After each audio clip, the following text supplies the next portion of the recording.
Greetings, everyone.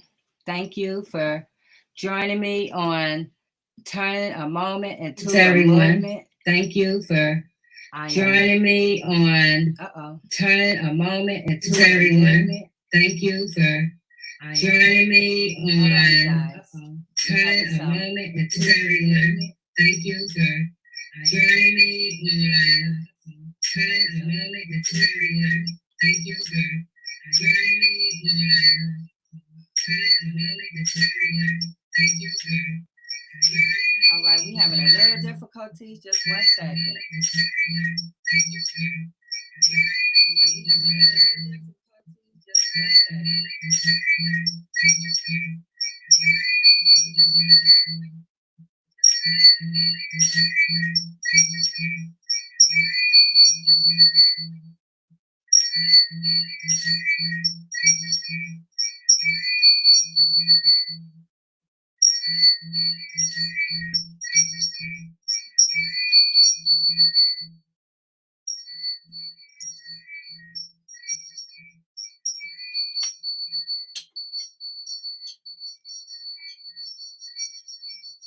Hi, everyone.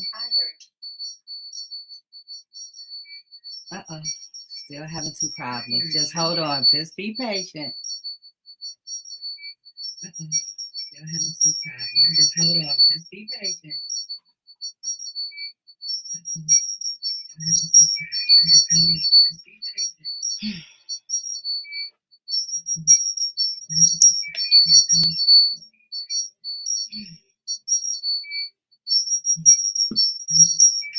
Okay.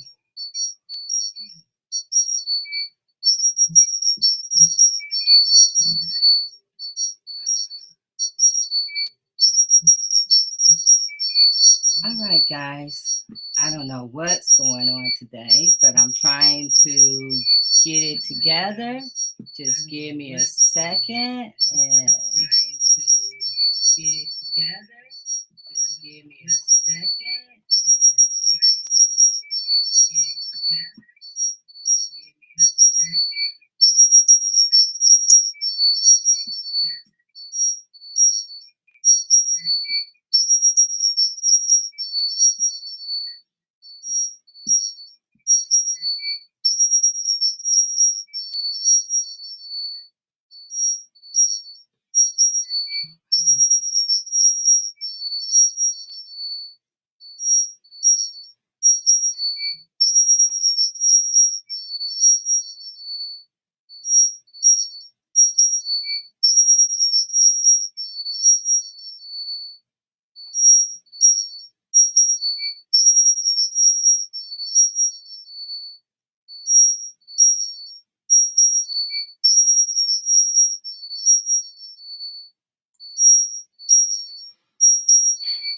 Okay. This is strange. Okay. This is strange.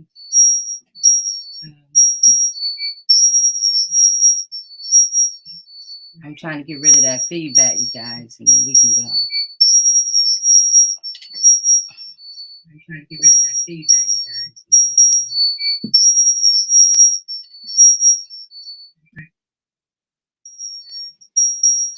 Okay. Just 1 second. All right. Hold on. Okay. All right. Hi. Well, hello there. How are you?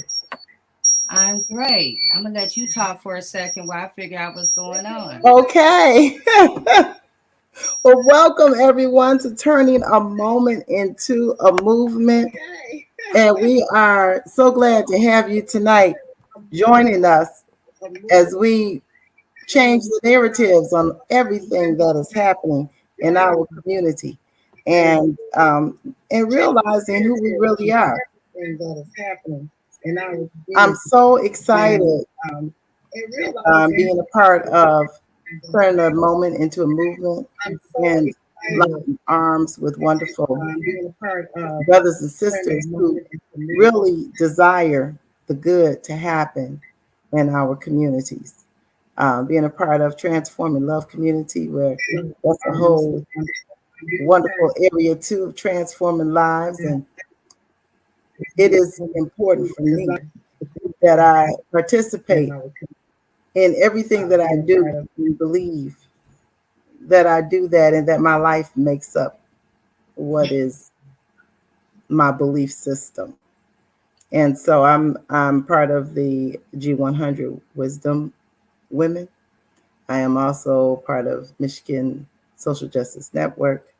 I am daily a behavioral interventionist. And like I always say, I believe that behavior, us learning how our behavior is, as we master ourselves, we can have better communities. Don't you agree? Yeah. And now being part of the owner of the Choice Zone, where I help people make decisions and choices that will help transform who they are, change their narratives, change my own narrative in the process. And so I just believe I'm a narrative changer for myself first and anybody who connects to me. So Jay, I'm so glad, girl. You know how to work this stuff. I was sweating. I was sweating. I didn't know what to do. I'm trying to just get the light right. Let me just do that one thing right. So I wanted, while I got you on here, just say welcome everyone. Sorry, we had some technical things going on. That happens when you have 2 and 3 devices at the same time going on. However, we're here. Thank you for joining us. I'm Jay Love. This is Reinvention, and this is turning a moment into a movement. I represent the Justice for Gerard movement as well as Reinvention, and we come here every Friday to talk about wrongful convictions, injustice, a range of topics. But we're here every week to motivate. I got on this movement because of my son Gerard, who was wrongfully incarcerated for a crime he didn't do. And that birthed this movement. And so welcome. Thank you for joining us. Again, I apologize for what was going on in the beginning, but we're here. We have some awesome guests. And Reverend T, I'm glad that you're here. I see you got that lighting together, girl. And, I'm trying. And I want to thank everyone else for being patient with us as we got everything together. Hold on. Let me bring in Mr. Shay. Hey, Trishay. Hey everybody! Oh my gosh, I missed y'all so much. I know we missed you. Yes. Your voice makes me happy right now. Yay, I'm so happy to be here. Introduce I yourself. ain't happy about a lot of things going on right now, but we're gonna paperclip that, Yes. But my name, for those who don't know, is Trishay Duckworth. You can call me T Duck Wheezy. No, I'm just playing. And I am the executive director and founder of Survivor Speak. Also the lead consultant at Value Black Lives, because that's what everybody should be doing, right? Valuing Black lives. What can I say? I'm grateful to you, Jay, for starting this platform, because it has just morphed into just beyond, I'm sure, all of our wildest dreams, right? And really, it's so funny because people be like, y'all coming on tonight? Yeah, we coming on tonight, So again, thank you, Jay and Reverend Tia, just for all the great work that you all are doing. It's going to take each and every one of us putting our hand to the plow in our area and doing the work. You might be a data person. You might be a frontline person. You might be baking cookies for people on the front line. You might be carrying, the water cooler. I mean, whatever you can find your hands to do, I encourage us all to do it, because see, if we continue to sleep and we don't awaken ourselves and get busy, we're going to continue to slip and slip deeper into the slumber, the kind of slumber that gets us the mess that we're in right now. Exactly. And so in order to come out of this mess that we're in right now, we need everybody, and that includes you. Yes. Thank you, Trisha. I see one of our guests. I'm going to bring him in. Looks like he's driving. Hello, Mr. Clifton. How are you? Hey everybody, I'm driving. I'll be home in a minute, so I can fully hear everybody. Trishay, Reverend T, everybody, J Love. It's an honor to be here. I've been busy. I got confused on the time because I would have just stayed at work on the desk and finished the show. I was thinking that it was like 5:45 Central.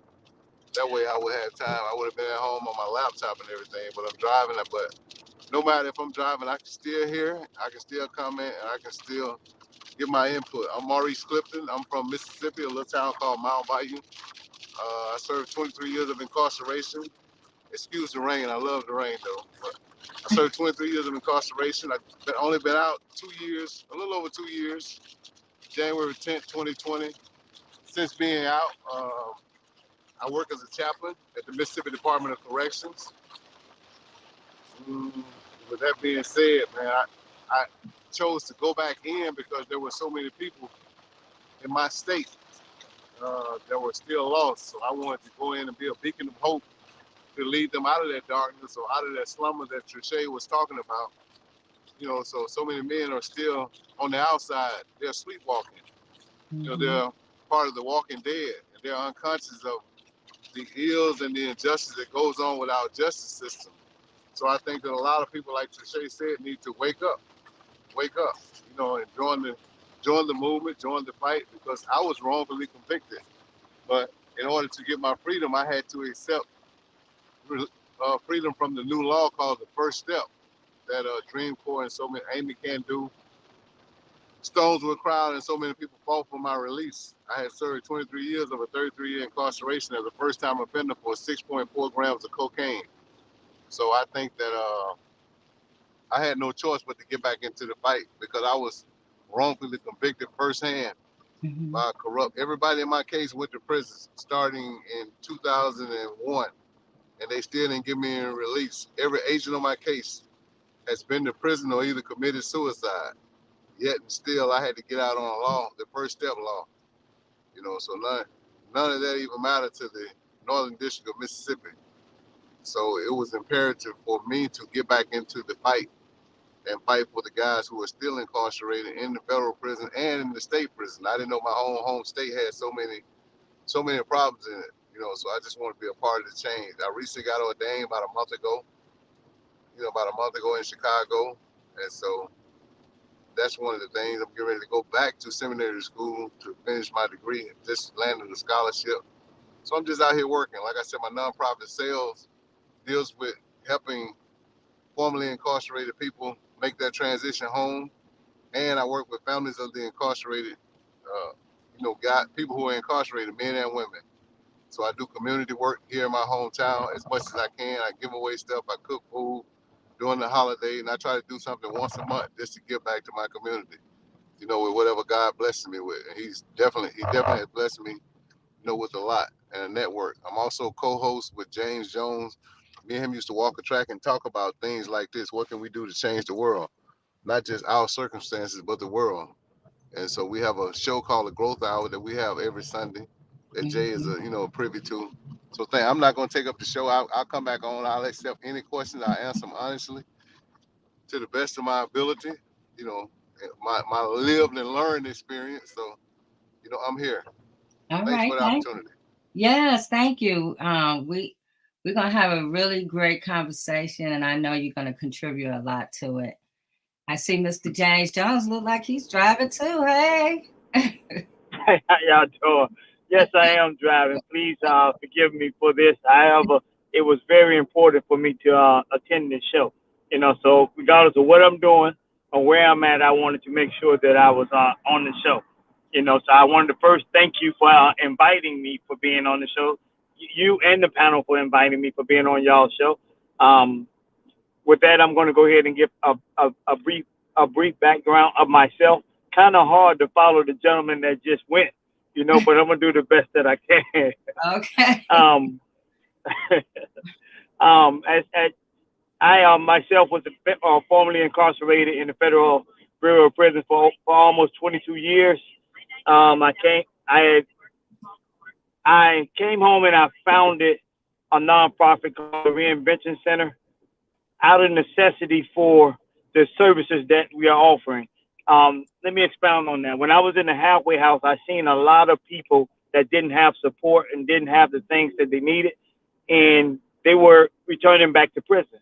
So what I decided to do was to create something to bridge that gap and help them get the things that they need to be successful out in prison. So I started the Reinvention Center. In addition to doing that, I also published my first book to to assist people who's in, out, and that's in pretrial. And it's called Getting Arrested. The Insider's Guide to the Federal Legal System. Presently, I'm almost complete. I'm almost through publishing my second book, which is called Obtaining Success, Closing the Revolving Door. And it's going to entail situations, real life situations that we encounter upon being released that causes us to make decisions to go back to prison. In addition to that, what I also be active in the community. I go to different old folks' homes. I help children. We volunteer and try to help the community. May 21st, myself, Sale, WISIPI, and other organizations are putting together a community awareness day where we're going to speak to the community about stopping violence, educating them about the system, amongst other things, and giving resources that can help people that's coming home. So that's pretty much me in a nutshell. Again, I thank everybody for inviting me and having me on the panel, and I look forward to the conversation tonight. Thank you. Thank you, Mr. Jones. And I'll need you guys to be driving safe while we talking, okay? Hi, Attorney Hugo Mack. How are you? Well, good. Much apologies. I had some legal matters to take care of for some folks. I'm sorry I'm a little bit late, but I'm here now, and I've been so excited listening to the gentlemen that are talking, and it's just a wonderful thing to see us all coming together. And I don't know how many people had a chance to look at the PBS special last Wednesday at 10 o'clock, but those stories are just heartrending. So hopefully we'll get a chance to talk about that tonight. But we're all in one purpose, and I'm glad to be here. I'm glad you're here too, Attorney Hugo Mack. So we're going to talk about life after lockup. But first, Allie is not here tonight because she had another engagement, but she made a video, and it has a little bit to do with the shooting. It has to do with the shooting in Grand Rapids.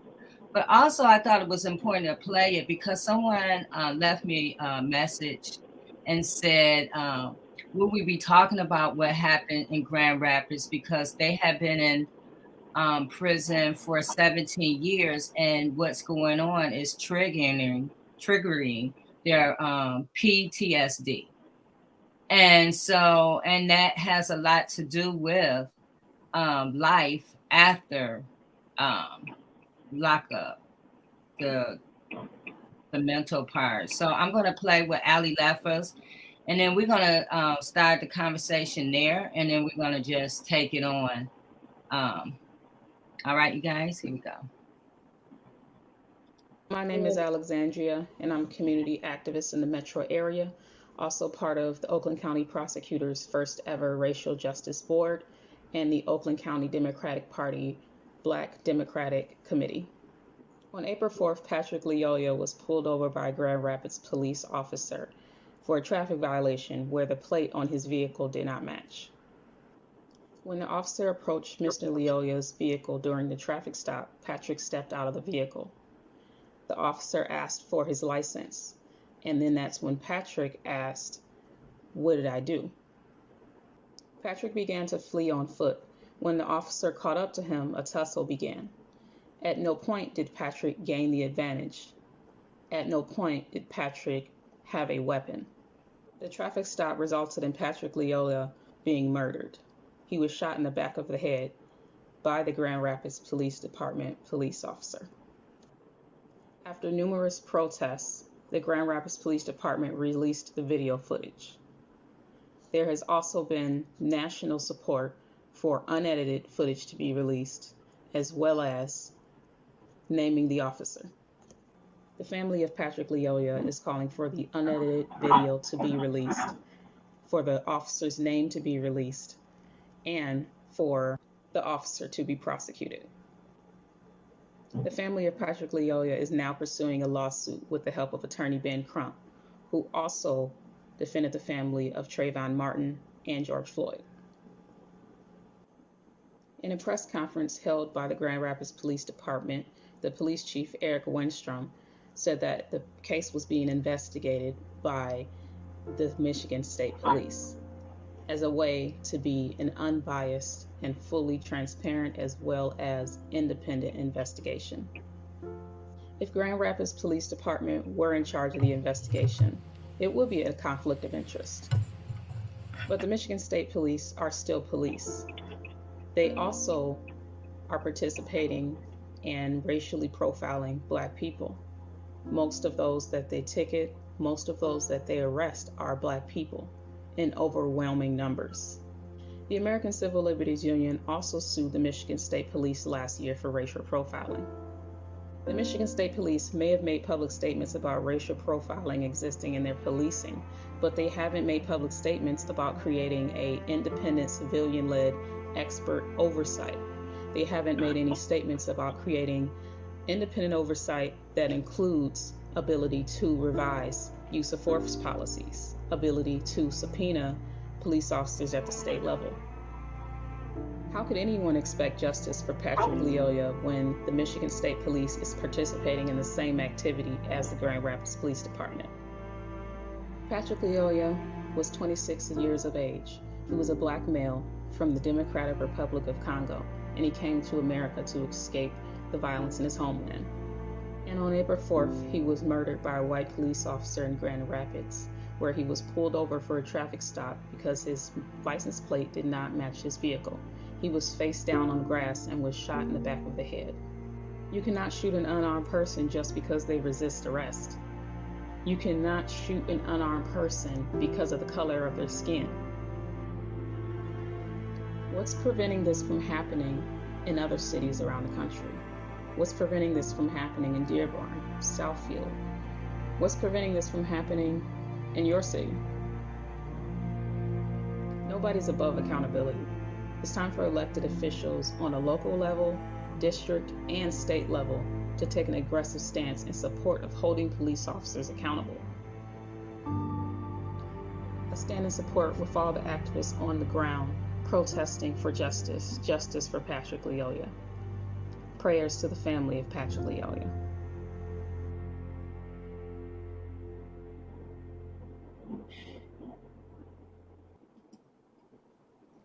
Yeah.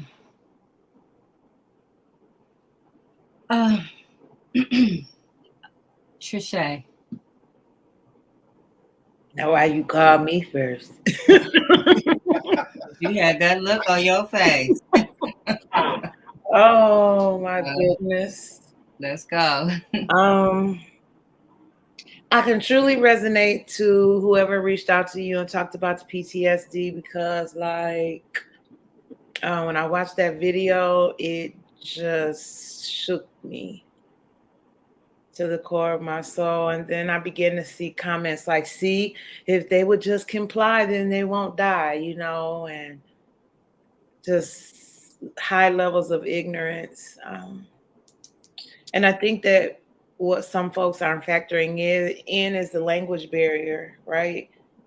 Because a lot of our African siblings, they have been taught to say yes, and don't come up against someone that is Caucasian, and so I believe there was some language barrier there. I believe there were some things going on he really didn't understand, and he was scared. That's to me what it results in a lot of these things. Well, why did they pull off? They were scared. I'm scared when the police pull me over. They come to my door with their hand on their gun, and that's an aggressive stance off the rip. And, they don't practice that with everybody, right? But it just, there's so much trauma and there's so lack of accountability. And if I can be honest, they just don't mind killing us because all that's going to happen is they're going to take our money and pay the family. And then, that's it. So really the blood on our hands because we the one that had to pay the debt. They don't pay debts for what they do ever. And so for me, I'm so tired of us not holding folks accountable. Same thing with wrongful convictions. We'll let people out of prison, But then we'd be like, oh, clap, clap, clap. We let so many people out. So what? Why are they going in? If we don't address why they're going in, it's going to perpetuate it and continue the same cycle. The only way that this ends, y'all, is if we step up and we hold our legislators accountable in multiple ways. Recalls, not voting them in again. A lot of this falls on us. And I say to us, what are we going to do? How much blood are we going to let go down on our hands because of our lack of inaction and the things that we don't do? We get sad, we march, but what the hell else are we going to do to stop this foolishness? Because that's what it boils down to. Yeah. Yeah, you're right, Trisha. Attorney Hugo Mack. Well, I agree with everything that's been said, but you see, from my perspective, in my arena, it starts with the way the law is structured. Now, in the state of Michigan, the police have got a right to stop you, not only if your license plate doesn't match your vehicle, they have a right to stop you if one of the lights is out on your license plate. You understand? You know, all of you that have cars, you know you've got like 2 lights that light up your license plate, right? They can stop you for one of those lights being out. And you see, the game is so rigged, which is what I've said since forever. The game is so rigged, it's like the only defense we have is not to play. Okay? Is not to play. Now, this gentleman stopped supposedly because his license plate didn't match the his vehicle or what have you. Well, let's just say that's true, okay? Let's just say that's true, all right? And a person fled, all right? Now, part of the problem is that with no federal standard for policing, okay, and a lot of our Republican brothers and sisters, with some weak water Democrats too, I might add, have simply been refusing absolutely for any kind of federal legislation on standardized policing.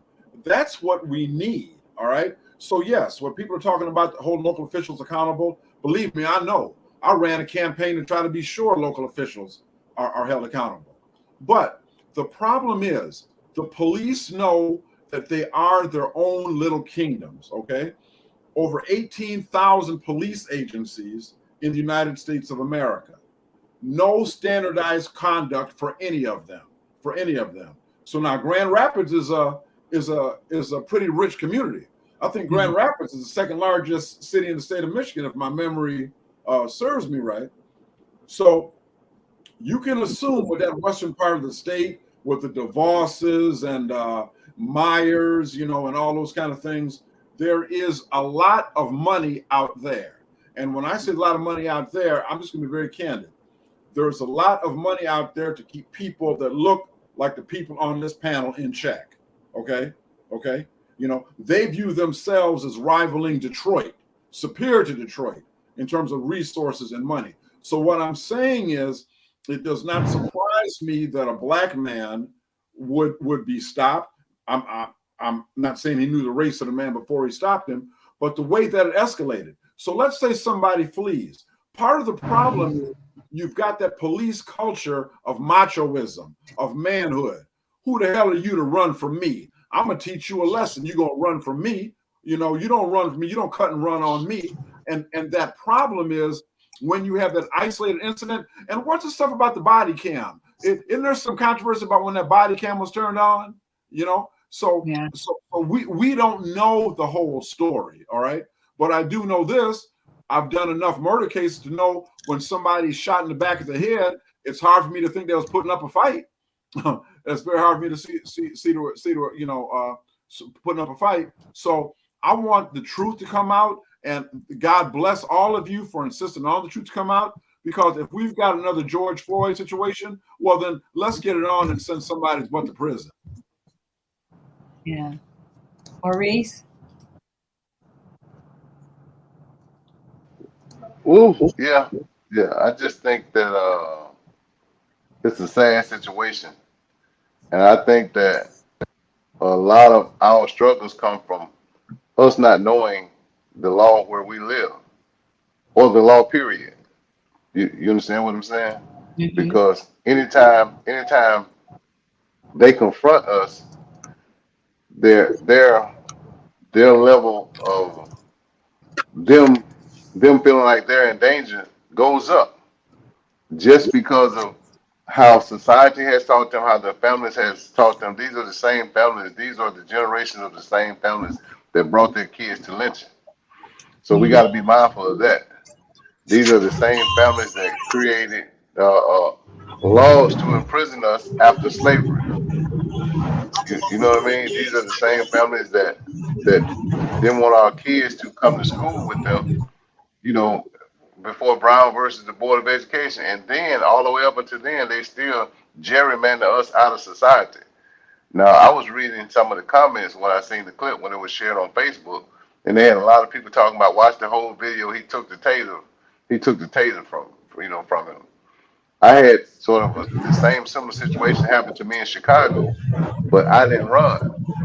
You know, me and two of my friends got out of the car. I was in the back seat, and two officers stopped us. But one of the detectives had drugs in his hand. He was trying to put it in the pocket of the driver. So when I told him, I said, "Man, he's trying to put something in your pocket. Uh, so don't let him stick his hand in your pocket." And so when he turned around, when he knocked his hand up, the drugs come out, and he took off running. The guy I was with took off running. The police automatically draw his gun. This is in 1993. This is November 1993 in Chicago. So when the police drew his gun, I knocked the gun up, and the gun fell out of his hand. He picked it up and started chasing the guy I was with. The officer that was with him could have shot me, but he didn't. He hit me in the top of the head, and he bust my head, and we struggled for the gun. If I don't win the fight, the struggle for the gun, then I die that night. But once I took the gun, me being on a different side of Chicago that I'm normally not used to being on, it was a whole crowd had built up on the sideline. I'm talking about while I'm struggling with the officer with the gun, this is before the cell phone cameras and everything. While I'm struggling for the gun, you have 60 to 70 black people standing on the sideline watching me fight for my life. You understand? Mm-hmm. If I don't win the fight for that gun, I lose my life that night. But when I took the gun, my first instinct coming from the street was to not leave him as a witness. It was to run. But if I run, I know that I couldn't get away because I couldn't beat the radio. So I dropped the gun, crossed my leg, and when the officer got up, he kicked me. Chicago had a bad history of whooping people in the in the 80s and the 90s. But this same officer came, to my trial and told the people, he told the sergeant that he had hit me in the top of the head with the gun and I had disarmed him. And they asked me, did I want to press charges? I didn't press charges because I was in fear of my life that if I pressed charges, they was going to lock me up and I was going to end up losing my life in jail. So many people lose their lives in jail. But to streamline back to the current situation, regardless of what the whole video shows, he didn't deserve to die like that. And I know that that officer's full intention was to leave him there. He'd rather kill him than to take a chance on him getting away, no matter whether it was a traffic ticket. We got to stop losing our lives over a traffic ticket, over simpler stuff that's petty stuff, over petty stuff. And that's, to them, our life is no more than a videotape, no more than a pack of gum, no more than a traffic ticket. But whatever it is, that's to them. To them, to mainstream white America, our lives are no more than worth more than materialistic things. So I think that man, we got to start teaching our kids the dangers that they're in when they're confronted by, because they're going to be addressed totally different. If you think about it, they took Dylan Roof to McDonald's to get a hamburger after he went into the church and shot all those people. The guy in Boston that went in and killed, they didn't even handcuff him, taking him to prison. In Denver, I mean, that went into there and killed all the people. They didn't even handcuff him, taking him to prison. So, but you look at all of us, the Breonna Taylors, the George Floyd, and so many others, the guy in Minnesota, the guys in Minnesota, our lives are not valued as their own kind's lives. And we got to change that dynamic to teaching our kids their self-worth. And we got to get our kids out of the street to not even be in there, to be in that lane. I'm not saying that he was in any type of lane, but I know a lot of times we were racially profiled every city that we go into. Right. You know what I mean? And if we appear guilty, then we're automatically guilty. And we're not, once that we appear guilty, then our livelihood diminishes. Once they know that you don't understand the law, then your life value went down at least, man, 1,000%. So I just think we got to change the dynamic at home and in the streets and in our schools now. Right. So yeah. So when you also, let's look at it from a point of view of someone who has been locked up, and like the gentleman who left me a message earlier today and said, this is a trigger for me. When people come home, these kind of things, how do they deal with that as well? With these police shootings and especially when you're driving, traffic stops and all these things could be triggers for people who are just trying to get their lives back, trying to, be returning to society. And, how is that, or how do we approach that with people? And how can that be a harmful to somebody who's just coming home? The thing is, it's what they did inside or what they were exposed to inside. A lot of times, and I'm just speaking from my experience. During the 23 years I was inside, I seen a lot of black men. I used to develop a lot of classes and teach a lot of classes inside. I always worked at the library trying to educate people, trying to educate myself so that I could pass the knowledge on, breaking out criminal thinking. And so I suffered from PTSD when I came. I used to have panic attacks when I first came home because being incarcerated, it does something because everything is so structured and they control so much of your life while you're inside that, it becomes institutionalized. Mm-hmm. And it's hard to break that if you don't do things inside to become mentally free. If you don't do anything to shake yourself out of that box that they put you in, or to break the norms of them, like the count times, like to telling you when you have to go eat, or so a lot of guys sit up and play board games. They give them board games and they give them TV and everything, and they're not working on what they're going to do. How can I not come back to prison? Me as a first-time offender, I knew that I had to change me in order for me not to come back. But I still suffer from PTSD. I still suffer from panic attacks. And so what I would tell them is that if you're in compliance, there's no need for you to run. The worst that you could do if you're out of compliance is go to jail and to have the opportunity to pay your fine and to get in compliance. It's not worth. You can't get to the point to where you're fearful and you jump into a fight, because even if you win the fight, let's just say if he win the fight and he disarm him, 9 times out of 10, his instinct was going to tell him to do to that officer what he did to him. Most of us are running away, not knowing that we can't, like the guy in Carolina that was running away. His first instinct was to run away, then to, I know he's, because you think about going back into this cage. If they did to animals what they do to men inside of prison, leaving them incarcerated or in the shoe or incarcerated that long, then Peter would be all over them. The animal rights people will be all over them. Mm-hmm. So we have to change how they treat our men and women inside. You know what I mean? Mm-hmm. And we have to get them counseling while they're inside, and counseling before they come home, and counseling immediately after they get home. You know what I mean? I spent 18 months on 23 and 1. In order for me to come off 23 and 1, I had to go on an 11-day hunger strike where I went from weighing 219 to 193. But it was worth me coming out of that box, that 8x12, that 8x12, whatever size it's in. It was worth me coming outside that mental box that they had us in, to where we have no social contact. And that's why when you see people come out, they have no social skills. Mm-hmm. Because everything has changed. Technology has changed. People have changed, and it's different dynamics everywhere. I was blessed to have a family, man, and loved ones to help me make the transition home. But I also worked on myself while I was inside, so that whenever I encountered these situations, we used to have talks inside with James, and a lot of other guys. What do we do when we encounter these? Because the system is designed to put us back into that revolving door. The system is designed to do that. Nobody's looking at how the system is designed. So we're looking at when guys get out, we're not looking at the system that they just came through. It's designed for him to come back.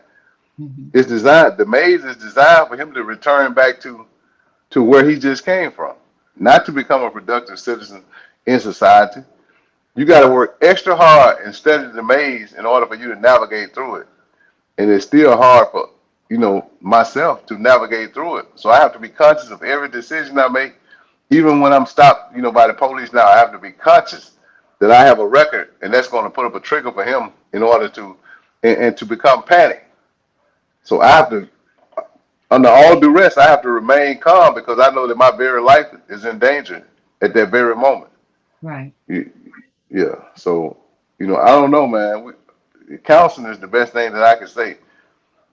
And to knowing that it's not you running, creating, how can I say it, in the perpetrator, the police he changes from servant to perpetrator the instant that we run.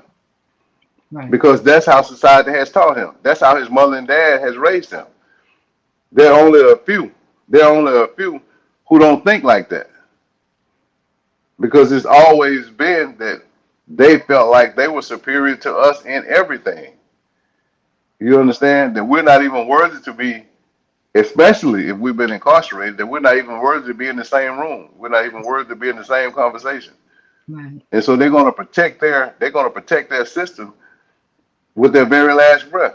Yeah. You know what I mean? That's why we have to fight the suits to get the name, to get the camera, to get the film. Why should we have to do that? Man, wrong is wrong. You know what I mean? So I don't know, man. We got to do a lot of things together in order for us to change everything. We can't go, we got to turn the Justice for Gerard movement into all of our movement, to everything that's, it's got to be a coalition. It just can't be you fighting for Gerard because he was wrongfully convicted. Man, look how many people got off death row last year after spending 30 and 40 years. Right. And then you still tell them they can't get money. They changed the law so people can't get the money. So they can't make they don't want you with money because money is going to change the first thing they did when they found out they were guilty after they got off from beating Rodney King was to give him some money. And that same money was his demise in the end because nobody taught him financial literacy and everything. You understand? So he was still caught up in that well. So it's just so much. It's so many things we have to change. Trisha, pastor, everything. It's just so many things that we have to change, man. And conversation like this is the beginning to changing those things. Yes. Yeah, I wanted to chime in on this because what I'm noticing and what I heard Trisha say a little bit earlier, and that is identifying, when people are being victimized, and yet the task is given for us to decide what we're going to do when the criminals, who are the criminals, who are the murderers, and it's in the language, and what we're saying, it's the system. Yes, the system, and it's the people in the system. The system can't run without people, and the system can't run the way it's been running without biased people who are prejudiced, people who do not care.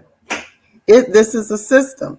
And in one of the studies regarding police and the habitual nature to kill Black people. One of the things they looked at is what they call threat perception failure. Okay, that's just what the studies do. They just give it these nice little cute names. The officer believed that the person was armed, and it turned out not to be the case. And these failures were more likely to occur when the suspect or the subject was Black, even if the officer themselves were Black or Latino. So here we are. This is called the threat perception failure. Officers, like the rest of us, have an implicit bias linking Blacks to crime. So the Black crime implicit bias might be implicated in some of the use of deadly force against African Americans. So they justify it. There's the justification that, oh, well, Black people are more likely to do crime. That is not a true statistic. And yet we just follow it. And we're following it. Police are following this. And the police can be Black or Latino themselves. The whole system is a whole people. And the people are the problem.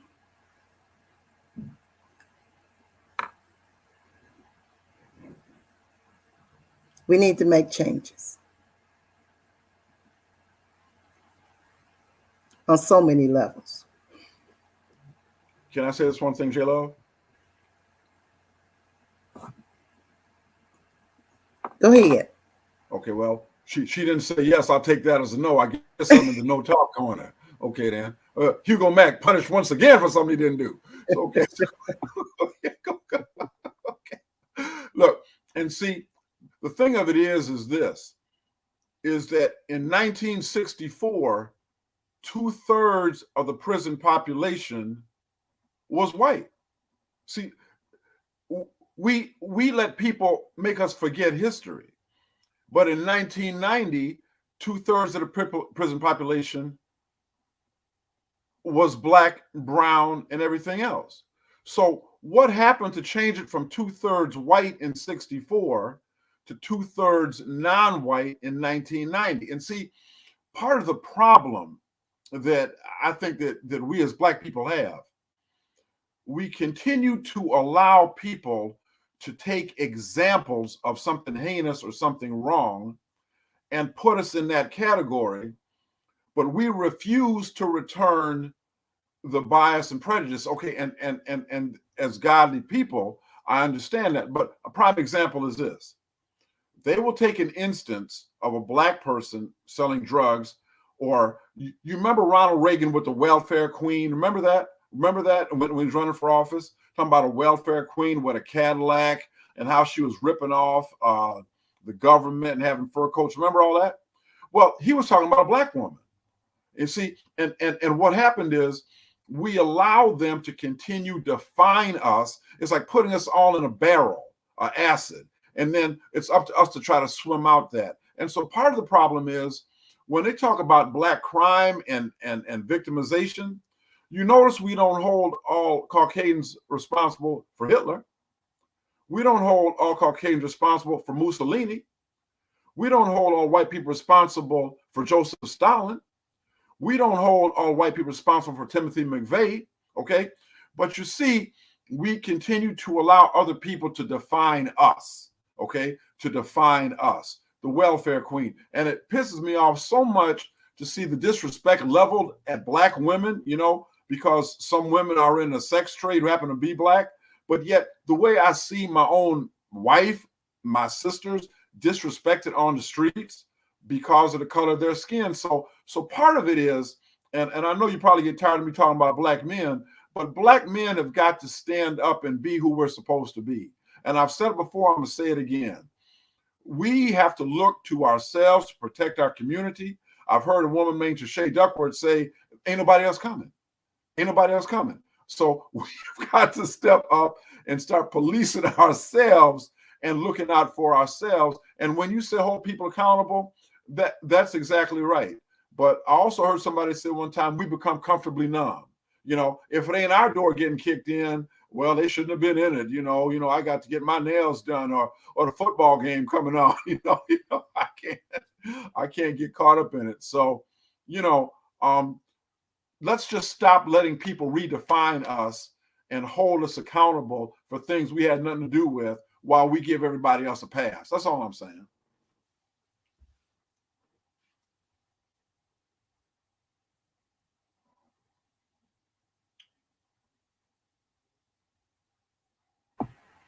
Jay, you're muted.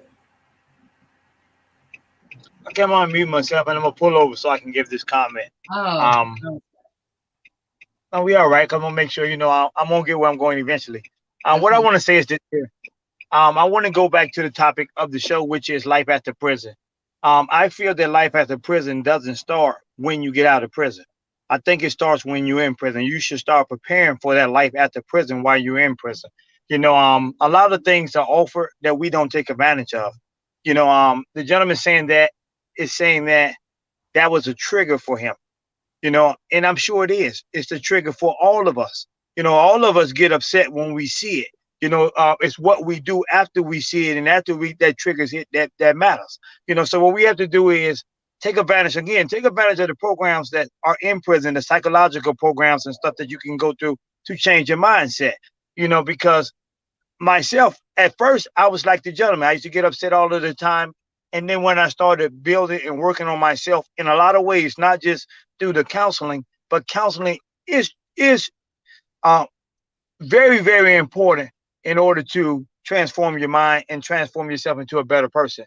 But my goal was this here, or the point I'm making is, in order for us to get to a better place in our mind, we have to take advantage of this. We have to stop worrying about the stereotypes of, hey, you're crazy if you're going to counseling. And once you go to counseling and you start transforming into something different, counseling, God, prayer, support, all of that is all of the ingredients of this pie. Once you do that, I couldn't wait for them to pull me over because I had done so much wrong before that I was legitimate now. And I couldn't wait for that to happen. However, even though I'm legitimate and I call myself couldn't wait for it to happen, I'm still nervous when they come to my car. Just recently I was pulled over, like Hugo Max said, because I had a busted tail light. Not a busted tail light, my bulb was blown. And he pulled me over, and one guy's walking to my driver's window, and he has my attention. But out of habit, I'm surveying my whole vehicle, and I see the other officer sliding up on my passenger side with his hand on my gun. So what I did was acknowledge him before he even got to the window, and he started laughing because I told him, hey, we watching each other. You're not just watching me, we're watching each other, because I don't want you to feel like that I'm doing anything that I shouldn't do.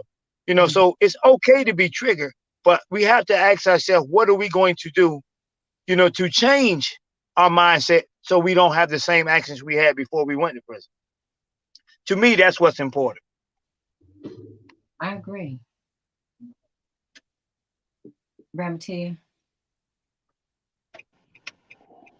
Yeah, and I think too, like after lockup, you talk about all the different triggers and what has been taught, what the narratives that we have taken on and believe them ourselves. And yes, it takes a lot of just getting with yourself and with a counselor and working through all of these narratives, all these lies that we've sometimes taken on because of history. Mm-hmm. And then, because a lot of times people will say, well, you're attract where you're at. It's about your energy. I get that. And I get that it's about energy. I believe that we are all filled with energy. At the same time, we have to acknowledge I had to acknowledge what had been taught, what had been presented to me. Where was I afraid of myself? You know, and that's and African American people of color need to look at, am I afraid of me? Am I afraid of me and people like me, people who look like me?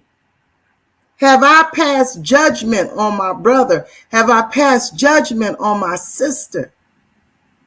Have I passed judgment on children and groups of people because they're different from me? Have I bought into this narrative and become like the slave owner? Have I done that? And because if the mindset, I have to ask myself, I get nervous too. I called my friend one time. I was so angry. I said, you know, I sweat bullets sometimes. I was doing that just because a cop car was behind me. Just perspiring for no reason. Or was it for a reason? And I don't know till they pull me over. Mm-hmm. And it's usually something. Well, I had one officer in Dearborn pull me over in my caravan with my children and said that my license plate was dirty. And it was snow outside. It was snowing, and it was dirty snow getting on everybody's license plate. These are the things that we need to understand.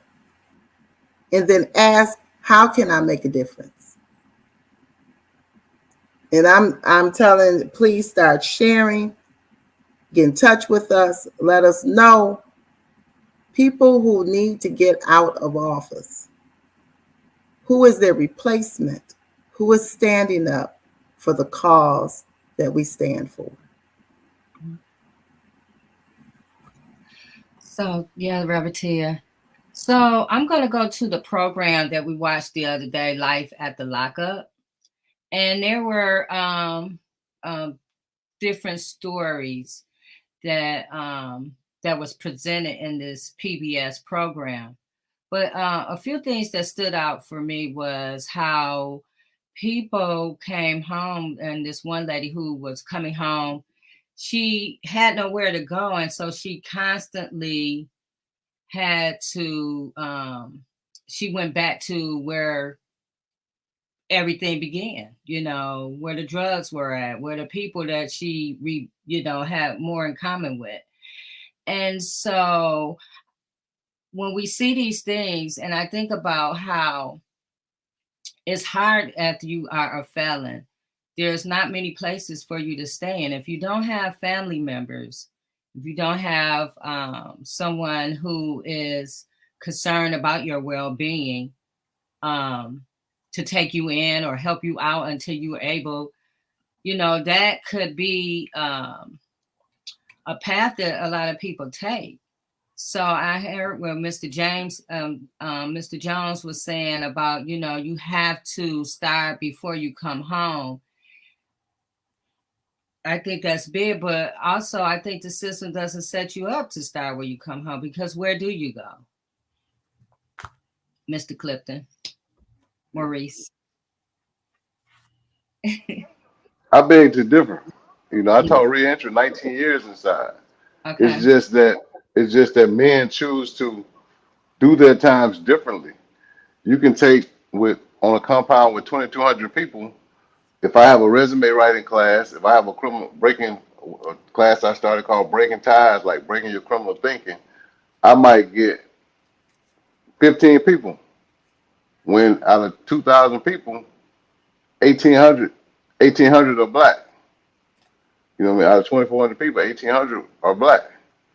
What the thing was, the only place that I went to where it really flourished, it was in Bennettsville, to where it got so big, and the warden had to come over and sit into the class, and he asked us to move to the gym. So we moved to the chapel. We moved to the chapel, and it was still standing room only, because men started coming in when we had the talks about breaking out criminal thinking.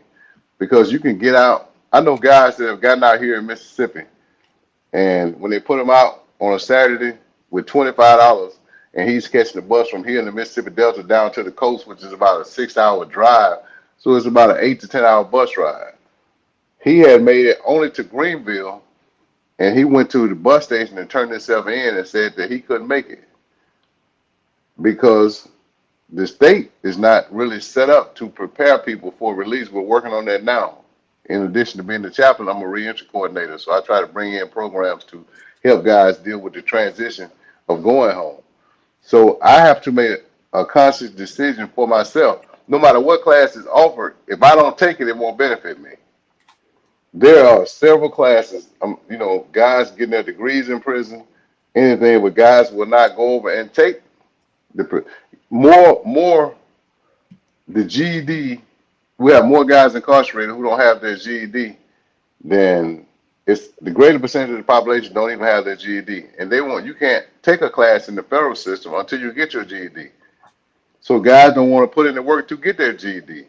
They have this stigma or thing because they were somebody on the street when they come to prison. They're afraid to ask for help to better themselves. They won't stand in the mirror and say, I really need to better myself. They won't let their guards down so that somebody, a nerd that's incarcerated for money laundering or embezzlement, can teach them how to get their GED, can teach them the math portion. So they got this big stigma that I'm going to make it. And the deck is already stacked against it. I try to tell people, I said, man, listen, you see white guys with 7, 8, 9, 10 felonies, and they got a number that they can do. When I say a number they can do, they don't, in the federal system, we call it the alphabet. They don't have a life sentence. You got so many first-time African Americans that have a life sentence in the federal prison. You know what I mean? And so you got to be mindful of that the deck is already stacked against you. They're playing with 52 and you're only playing with 6 or 7 cards. And they're not aces and they're not kings. So you got to almost get lucky. And when I say get lucky, man, you got to go in and take everything that you have and prepare yourself. You got to prepare yourself for the opportunity. I always tell them, one of my biggest things was tell them that, freedom is when preparation meet opportunity. If you're not preparing yourself for the opportunity to be free, then you'll never be free. You're going to still leave incarcerated. When I say leave incarcerated, you're going to be dependent on the system while you're still out. You know what I mean? And so guys, men and women have to know that there are opportunities, because I wanted to teach classes. I wanted to learn what I could teach so I could help my fellow brother inside. Nobody wants to help anybody. It's every man for himself.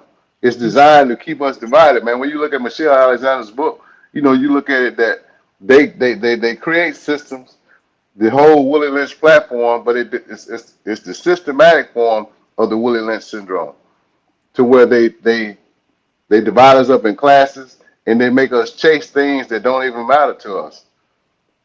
We get out and we think that we're better because we drive a car that we can't afford, or we wear clothes that we can't truly afford, instead of being productive in creating our own wealth.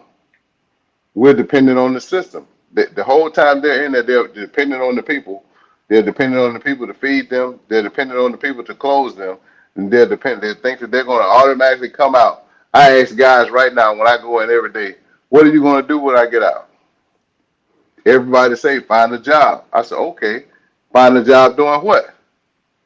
I mean, just find a job, just doing whatever. I said, give me whatever. And I always carry an occupational handbook with me, and I ask them, find whatever in the occupational handbook and tell me what that is. And so they can't, when some of them, when I turn a light on, I said, man, you got to have a definitive goal that you can accomplish before you get out, so that you'll be job ready when you make it home. People don't like to talk about that. They don't like to talk about those things that where we're selling ourselves short. Right. We're selling ourselves short. And life after lockup, like James said, begins at the first day of your incarceration. You got to juggle that between fighting for your case and preparing for you to be free once you get home. That's it. So it starts while you're inside. You can't wait till you get home and think that you're fully prepared just because you got released. You know, most of the time they know they're outdated. You know, when they got 18 to 20 years, man, you haven't done 18. You haven't took one class. I know some guys has been incarcerated 18 years, man, have not taken one class, have not taken one trade. And they got HVAC, electrical, plumbing, carpentry. These are all NCCR, you know, certified courses where they can go to a construction company and work. In addition to other trades that they have at specialized in. We're trying to, you know, so, but we can't even get enough guys to even get their GED in order to take them. We've even waived the fact that they need their GED to take some of these courses because they won't come in and get their GEDs. You know what I mean? But you sold $1 million worth of, yeah. I don't know, man. Yeah. And so it's a lot of things, man. It's a lot of things that we can talk about from inside and outside. Because I go back inside every day, and sometimes I go back in 7 days a week. You know, just to like be there for the guys, right? Just to give them a sense of hope. Man, people don't talk about the rate of suicide that, you know, that's inside.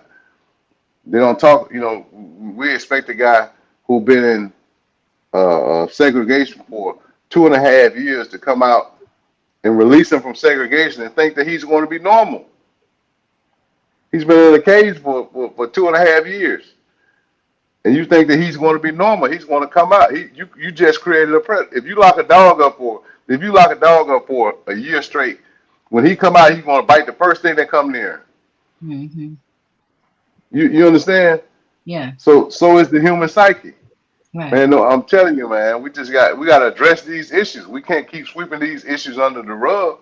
We got a lot of brothers and sisters right now, man, in California, Chicago, Illinois, Michigan, Miami. Florida is the worst state. Florida got more lifers without parole, and 80% of their lifers without parole are African American.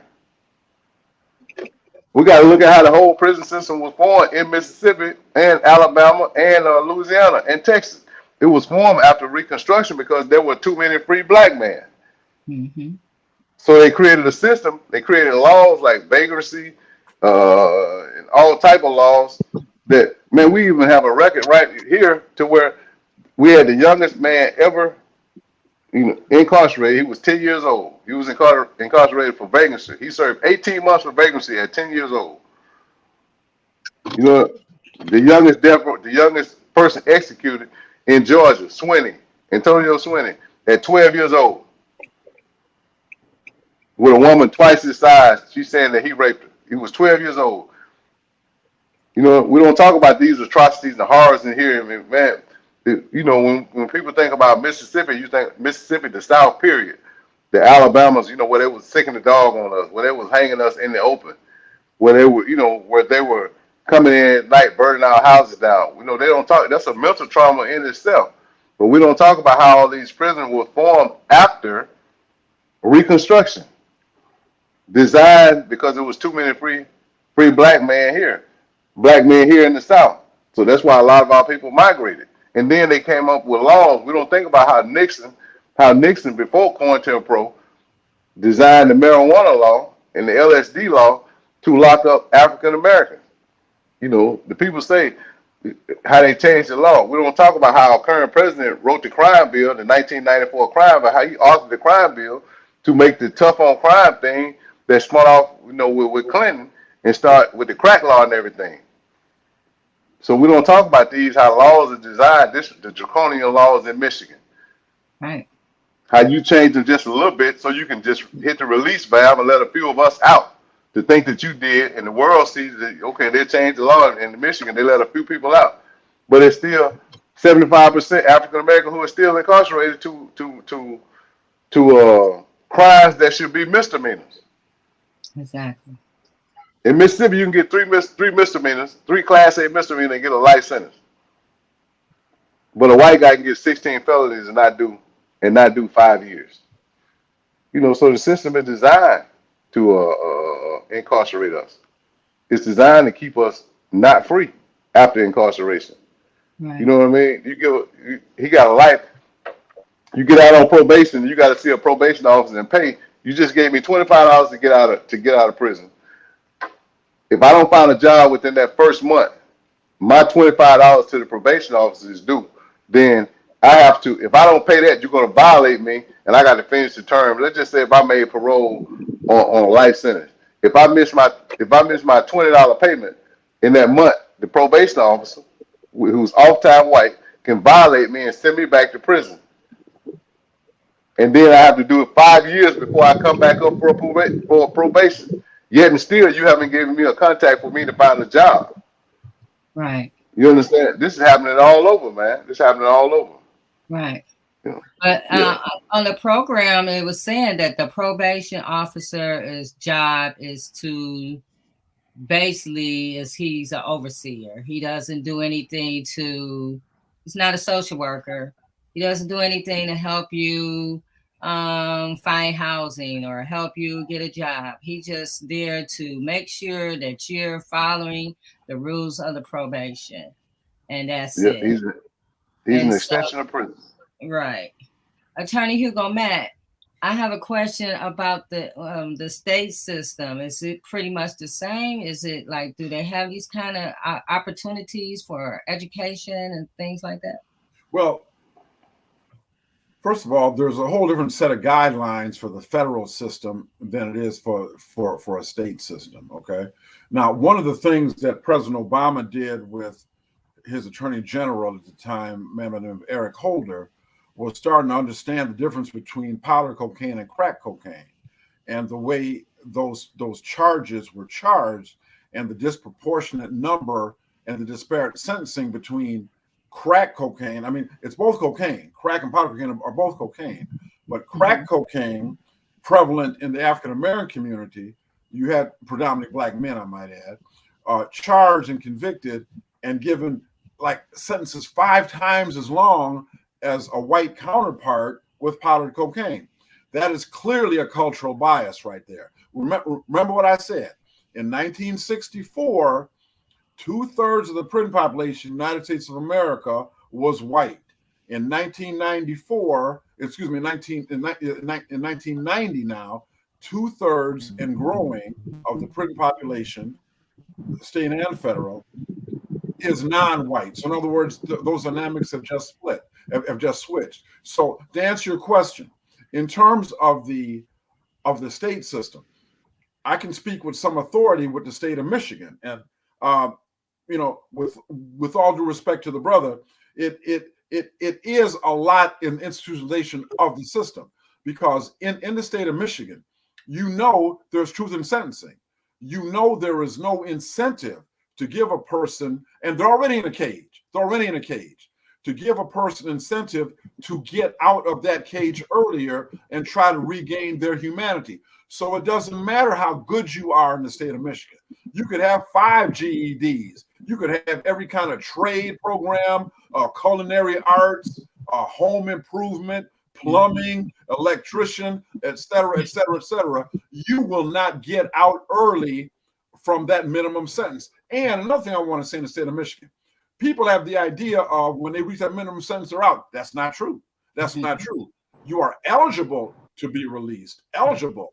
But when you have a governor as draconian as a man by the name of John Engler, who said, as long as I'm governor, I will stack them like cordwood, okay? And I keep on telling you all that.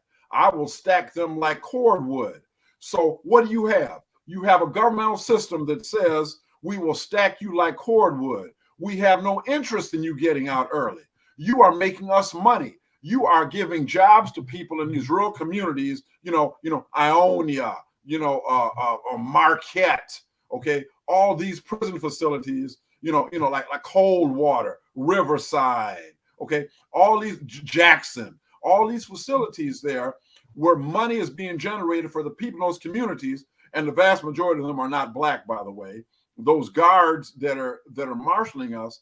So when you ask me the question about the state system, in the state of Michigan, you are not even eligible to get into like certain programs till you're near your ERD, okay?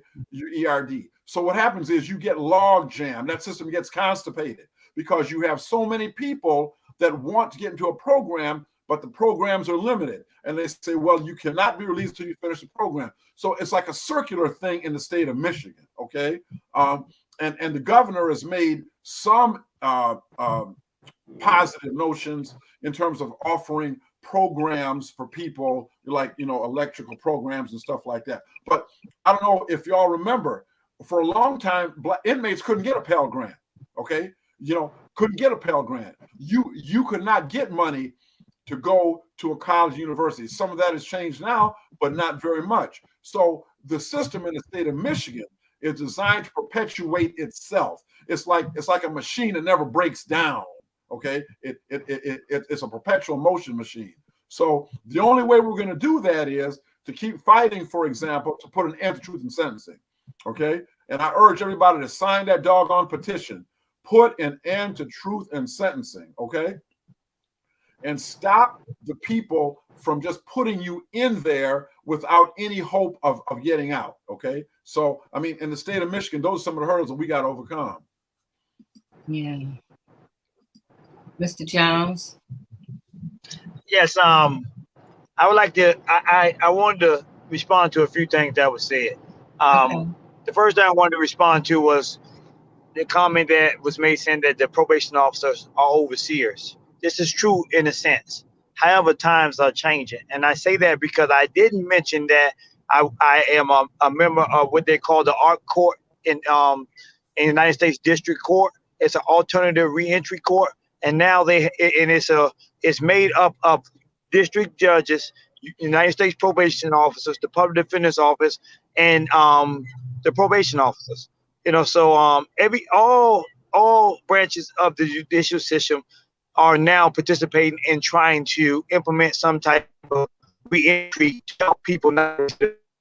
The program that I'm dealing with or I'm involved with, what it does is it chooses the individuals that have violated on supervised release within the first 6 months of their release, and it takes them through a 1-year program, which helps them prepare resumes. We do mock interviews. We send them on job leads. We help them, with providing counseling, amongst other things. So back to it, my point is things are changing. Also, a lot of people are not aware that money was given to, and I speak from the federal level, I can't speak for the state. Money was given to the United States Probation Department under the Second Chance Act to provide to individuals that's on supervised release. If you're having problems paying rent, you want to go to school, or any other obstacle that you may encounter while you're out, they have funds to help you get past those obstacles. A lot of people don't know. Go ahead, I'm sorry. No, I was saying that's awesome. Go ahead. A lot of people don't know about these funds, so they don't know to ask for them. I personally had the probation department pay for me to go to a CDL class. I told a friend of mine, and they helped him with back rent, helped him with food, and all of that stuff there. So there's beginning to be a change in how things are, how people are perceived, and how they're trying to help people stay out now. Not all courts are doing this. Not all probation officers are doing this, but where I am, they are going in the direction. Speak on that, as well as say that a lot of the things I done started. The Reinvention Center books and all that started while I was in. I wrote the book while I was in. I went to school and I took a lot of courses and I done a lot of things when I was in. Had I waited, like I see a lot of these guys that's violating their parole within the first 6 months, had I waited like them, then I'm stacking the deck against me, because I encounter guys now that I'm working with that come home and don't have a birth certificate, don't have a social security card. So it takes months for you to get that. But in the meantime, if you would have had that, you could have applied for some type of food assistance. You could apply for some Medicaid. You could have took some of the pressure off of your loved ones or yourself, whatever it may be. But if you come home and you don't have that pertinent documents, it's 2 months now and 3 months to get a social security card. And the way they're making you do it is you have to drop your original birth certificate and other documents inside of a box and wait on them to process it and return your documents back to you. So you have to hope that happens. So I'm saying that it's best to obtain as much as you can while you're in, because you're coming out to a world that's totally against you. You know, especially as a black man, everything's against you. You know, so my position is just to try to do as much as you can to make it easier for you before you come home. Yeah. Attorney Hugo Matt, I have a question. And I want to know, when you so we have a prison sentence, 30 years or whatever, and you serve your time. Why are we still felons when we come home? Now in Michigan we still have, they're starting to do the expungement thing, but why are we still felons if we served our time? If the sentence, if you did your crime, you serve your time, you out, you home, why are we still felons? We are still felons because everybody wants to be able to feel superior to somebody else.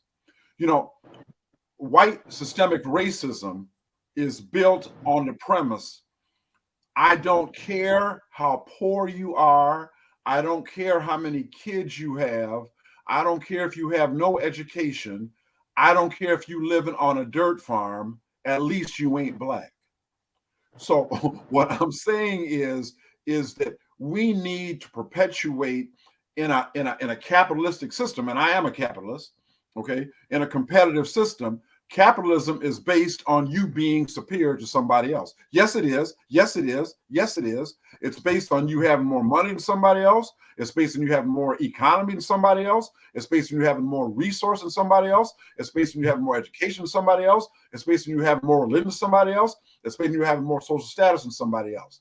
So the reason we are felons and continue people being felons, you know, and from my own 10-year penitentiary experience, I understand, is because we need to feel, and black people have fallen into this too, that we are better than somebody else. We judge our value by how we are compared to somebody else. So for example, in the state of Michigan, my life is an open book. Through the grace of God, I was able to regain my law license and continue to practice law. But as a quote unquote felon, as an attorney, I can pick a jury. But as a felon, I cannot sit on one. Okay, that's the irony. And I use my own example of the irony of the penalty that I still pay. I cannot serve on a jury. Many licenses I cannot get. I cannot get housing. I cannot get food assistance. I cannot get education. In the state of Michigan, you've got to contact institutions and let them know about your background, because they may deem you as a person you're not worthy to be on campus with the rest of these students, even though your GED, your LSAT, everything about you is superior. But because you've got that mark on you, you have got to be inferior. So why, J Love? Why? Because we have got to maintain somebody below us. We have gotten so retarded, and I don't mean that in a nasty way to people who have mental challenges, but we've gotten so stunted in our growth in the greatest nation on the face of the earth, we still cannot realize the fact that a person is down doesn't make me better. Okay, it doesn't make me better. Okay, the only way I'm better, if I want to consider myself better, all of you. If I think myself smarter than all of you, then let's put us all on an even playing field. All right, don't let me have an advantage because of the color of my skin or my income about you. So if I want to compete, let me compete with you on an even level keel. And America's not about that, J Love. America's never been about an even keel. We raped the Indians. We raped this woman. We took his land and we killed him. Yes, we did. Yes, we did. Yes, we did. Gave them people smallpox with blankets from the U.S. Cavalry. Yes, we did. Yes, we did. Enlisted our own black people they call buffalo soldiers because our hair was woolly like buffalo hair to exterminate Indians all in Arizona, New Mexico. You understand? Yes, yes, we did. Yes, we did. Yes, we did. Okay. So our culture is one of superiority, J Love. That's why we always gonna have felons. Mr. Maurice. In your opinion, I'm here. Why are we still felons after we done serve our sentence? Because that's how the Constitution is written. It's, at first it's written for African Americans to. They never repealed the 3/5 law, so that's why they were always. That's why we still, as African American, that's why we still, our right to vote is still come up for a revote every 30 years. You know what I mean? We still have to revote for our right to vote. We don't have automatic right to vote because they never really conferred citizenship upon us after slavery. Even with the passage of the 14th Amendment. So they, it's like, and what a lot of people don't know too is that in the federal system, and the way they're doing it now with the pipeline to prisons, from the schools to the prison, the pipeline to prison, that they're taking your truancy that you get while you are in high school, in elementary and high school, and using that as part of your criminal conduct, as your background criminal conduct, like a child, to enhance you and give you a greater sentence. If you had a couple of truancy charges while you were in high school or elementary school, they can use that, even though you were a juvenile, even though you were still in school, they can use that to give you a greater sentence in the federal prison. So it's designed to keep us down or at bay. And another thing it does for a lot of states, it takes away that right to vote power. He's systematically ostracizing you from being a part of the political system in order to change laws. You see what I mean? Mhm. So they don't want you to have that right to vote. So you have to write. Like in Mississippi, you can only expunge one charge one time. You understand what I'm saying? You can only expunge one charge one time, be it a misdemeanor, be it a felon. You can only expunge, and then they don't necessarily even like to expunge felonies. But the thing about the federal system, I was able to, a lot of times people don't know that when you're in the federal system, that you still can apply for your right to vote. So I was able to, the year I came out, because I voted while I was inside also. I did it while I was inside. I petitioned the court for the right to vote because that's a constitutional given right, and they're not supposed to be able to take that against you. So we got to find ways to educate these people in the state that they, by law, even though you're a convicted felon, and it says on the surface that you're not, they can take your right to vote. They can't take your constitutional right to vote, no matter what charge no matter what charge you commit. The same way they can't deny you. That's why the feds had to repeal that about the Pell Grant. They can't take your right to access to education with the Pell Grant. You know what I mean? They'll put something on the surface, but if you look deeper and apply deeper and appeal it and apply it to the courts, they want to keep you that because they want to take you out of the political. You think if all the men and women, African American, who came home from these states in Michigan had an opportunity to vote to change the law, the truth in sentencing law, then we would come out. But half of us who are out don't come out to vote. Until it's something that affects us directly. All issues affect us. They got to understand that everything that goes up for vote, the person we're voting for, somehow he's going to affect us before his term of office is over with. You understand? So we got to, first of all, find a way to apply for our right to vote, even as a felon. And a felon is a way of saying, you're not like Attorney Mack said, you're not in the same class as me. It declassifies us as normal human beings. Oh, that's that bad guy. Most people only think about prison based on what they've seen on TV. Shawshank Redemption, American Me, and all the prisons. So that's the first thing that society thinks. Unless you're directly affected, unless your son or daughter or loved one is directly in prison, unless you're directly affected by incarceration. You've been incarcerated yourself or you have somebody, a son or daughter, who's in prison unjustly. Then you think about mass incarceration. But other than that, man, people are living their lives every day. They're not thinking about mass incarceration until it hits home. And all the people who are in, the lawmakers and everything, they were only that close to being incarcerated themselves. But they want to ensure. That's the truth. That's the truth. And some of them for some of the things they done, they should have been incarcerated, but they got a slap on the wrist and they were passed over. They should have been incarcerated, you know. So the truth is the truth is the truth, man. Right. And they don't want us to know the truth, but we Right. have to dig and find. For them, the truth is on the surface. For us, we got to dig. We got to dig and shovel and dig. We got to dig up them old bones and skeletons in their closet to find out why they're still keeping us suppressed. You know what I mean? Right. So, that's all. That's all. Mr. Jones. I agree with both of these gentlemen that, you know, it's to put us in a different class. And once we're in that different class, it prohibits us from certain jobs, you know, certain privileges, certain benefits and things that may be afforded to someone who haven't been a felon. It kind of lets everyone know, hey, this is a guy with a, you know, a person that has that is looked on by this superior class that Mr. Attorney Hugo Mack was saying, as this person looks at us with disdain, you know. So I think that that's why they keep that on us, to prohibit us from being on the jury, as he's saying, you know. So that's why I believe that they continue to not keep that ex-felon label on us, because when we come home, really, there, you know, there's no reason why it should be on us. Right. I agree. Babatia.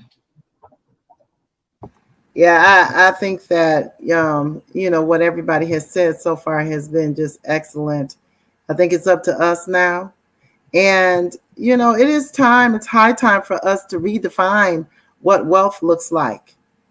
What is true wealth? What is the definition? Rewrite the definition for what's a fine character, and make it so that you can't be bought. You know, laying your principles or your ethical guidelines to the side and being bought to take on another narrative, being bought to support a certain party. You know, some people will go along with whatever narrative it is just because it's going to make them look good before people. But, you know, now is the time to stand on your guidelines and your principles. Stand strong, not be bought. Don't be bought. Don't allow money to just be the end all for your answer to everything. And the wealth, yes, wealth needs to be redefined. And I'm hearing, you know, families need to be self-sufficient. We have relied upon government in so many ways for so long, to where they have us to the very seed that goes in the ground. And we need to get back to what we know. And just know that your history is filled with wisdom and knowledge. People who write the math books, who write the equations. It's filled with so much, who develop the language. And when we know the truth, that's why the truth does set you free. You got to know it. Exactly. So I'm going to start with Mr. Maurice. If you, we're getting ready to close, but if you could give some closing remarks for someone who just returned home or been home for a minute, that's trying to find their way, what is it that you would want them to know based off of your experiences?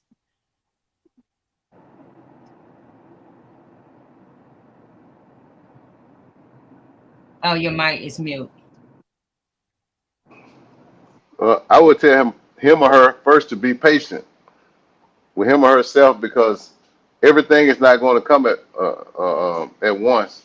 And to, I guess you could say, I want to choose the right word. I want to say persevere, but I want you to, because everything, don't worry about what people think about you. Every morning you got to get up and reset. Every morning you got to get up and reset and know that it's a new day, that it's going to get better for you if you continue to press on. There's no shortcut. There's no side street that you can take to get back on your feet faster. You got to be patient and walk through the fire. If it takes 6 months to get your driver's license, so it be. Stay out of that car. Don't do anything risky to send you back to where you just came. And don't look back over your shoulder. Don't look back over your shoulder for guidance. Look at it as a reminder of a place that you don't want to return to. You know, and reach out to people. Don't be afraid to ask for help. There are a lot of people out there willing to help you, but you can't be afraid. You got to put that pride aside, man. Hey, man, I need help. And so once you receive that help and get back on your feet, then pass it on, man. Turn around and pass it on. Turn around and pass it on. So, but most of all, just be patient with yourself and just be patient with everything that's around you. So that's the best advice that I can give. That's the thing that sustained me. And I know that was one highway that I didn't want to travel back down. So I didn't want to get on anything that would lead me back to prison. Right. Thank you.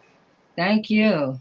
Mr. Jones, same question. If you could, give some advice. Okay, I'm gonna see when I can. I'm a little bit more in the city now. I'm in Baltimore now. I was in the country before, but let me answer that question. Okay. In addition to patience, like Mr.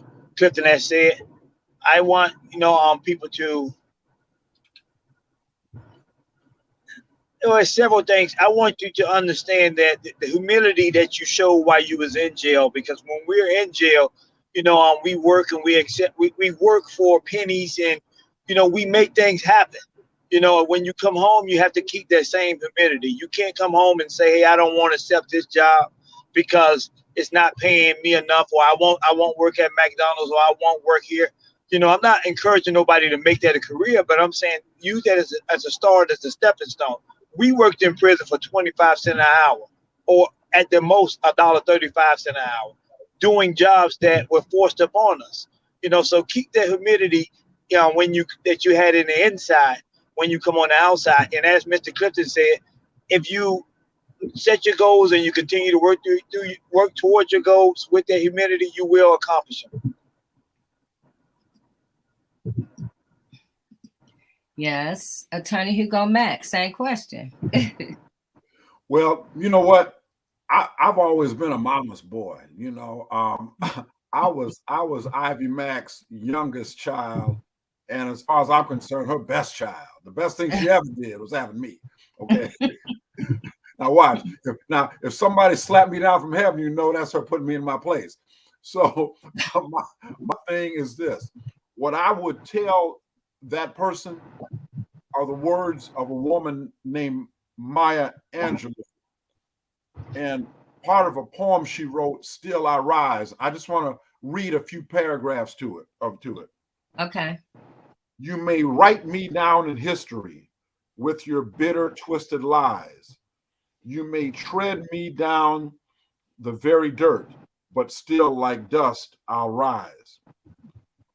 Just like moons and like suns, with uncertainty of tides, just like hopes springing high, still again I'll rise. So what I'm saying is, I would tell that man or that woman, you again will rise. Okay, you will rise, because if a man or woman can survive the penitentiary, where you were being told when to go to bed, when to get up, when to go to the bathroom, okay, when you can eat, when you got to be here in a certain time and place. You have lived in slavery, whether you know it or not.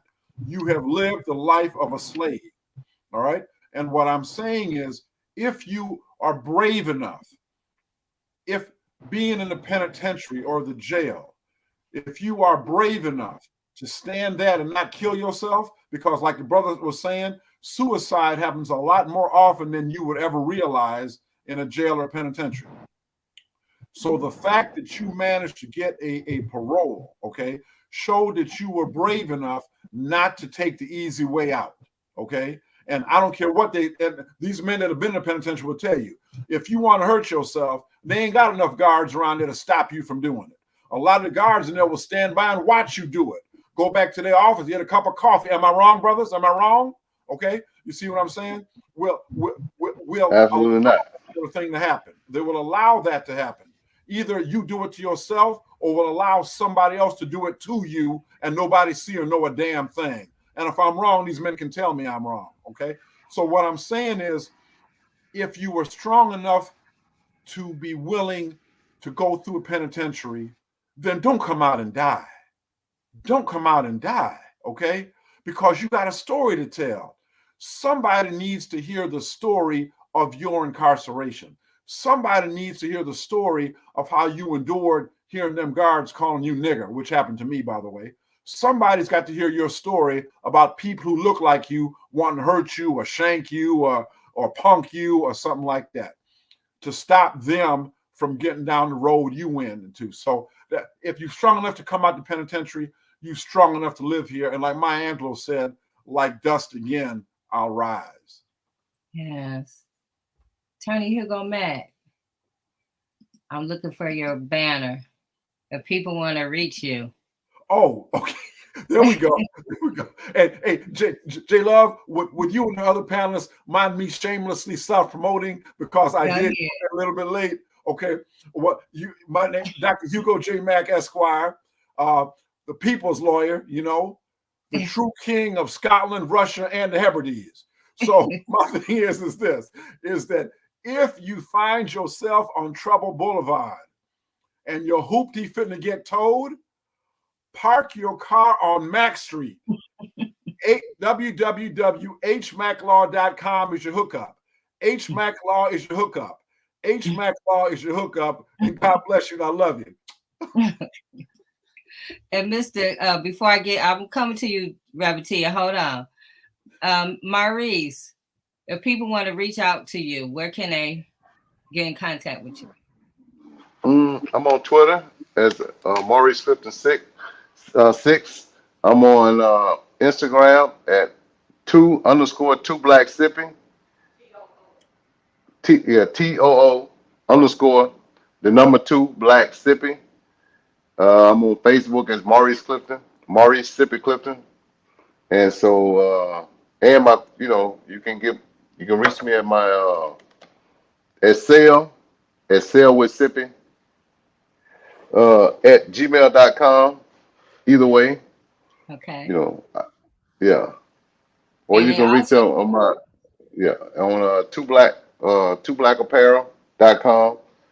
That's the clothing lines. You can leave the number in there. You can reach me through there in the chat box. So and also either way. You and Mr. Jones on Sundays at 8:00 on the Growth Hour. Mr. Jones. Yes, ma'am. If people wanted to reach you, how can they find you? I can be reached at the reinventioncenter.org. That's a website. It has all my contact information on that. I also can be reached. I have a Facebook page, the Reinvention Center. I'm on Twitter. Twitter as the Reinvention Center, as well as Instagram as the Reinvention Center. So I can be reached at all social media sites as the Reinvention Center. And the Growth Hour. And the Growth Hour, of course, but that's screamed through the Reinvention Center on Facebook. Yes. Okay, Reverend Tia. Yeah, I was just so happy to be a part of this today, and excited about the work that is being done. I'm excited about what's happening in some of the prisons, even in Michigan. I'm praying that we are taking on greater responsibility of helping people. I know that at one point that was the most antiquated prison system in the United States was Michigan. Mm-hmm. And I did work for a reentry program that were using dollars, and they weren't doing any of for women. They were not helping them to be prepared when they came out. So when I would go pick them up, they wouldn't have done anything. And I always wondered, where is the money going? So that's my last point, y'all. We got to figure out where the money goes, how does it get there, and make sure it's being channeled to do what it was supposed to do. And of course, you can reach me at The Choice Zone on www.thechoicezone.com. And I'm also on Facebook and Instagram, also Twitter too, but I don't do a lot of that now, y'all. y'all. Just sometimes I think we're doing too much. So you guys, if you have any questions or you just want to reach any of us, just shoot me an email at turningamomentintoamovement@gmail.com. I want to thank you guys for a great show. If you want to know more about Gerard's story, conviction story, you can go to www.change.org/justice for Gerard to read about the story, sign the petition, and please share the petition. Next week on Turning a Moment into a Movement, attorney David Robinson is going to be back. He's the author of the book, You See a Hero and I See a Human Being. We're going to talk about everything, police accountability. Attorney David Robinson has been suing police agencies for about, I think, 30 years. He was a former Detroit police officer that became a lawyer, and he is awesome. And he will be here on next Friday because we have a lot to talk about. And I want to thank you guys for joining us. Revertia, thank you. Maurice, thank you. Mr. Jones, thank you. Attorney Hugo Mack, Trisha, thank you. And we'll see you guys next week on Turning a Moment into a Movement. Be blessed. God bless you.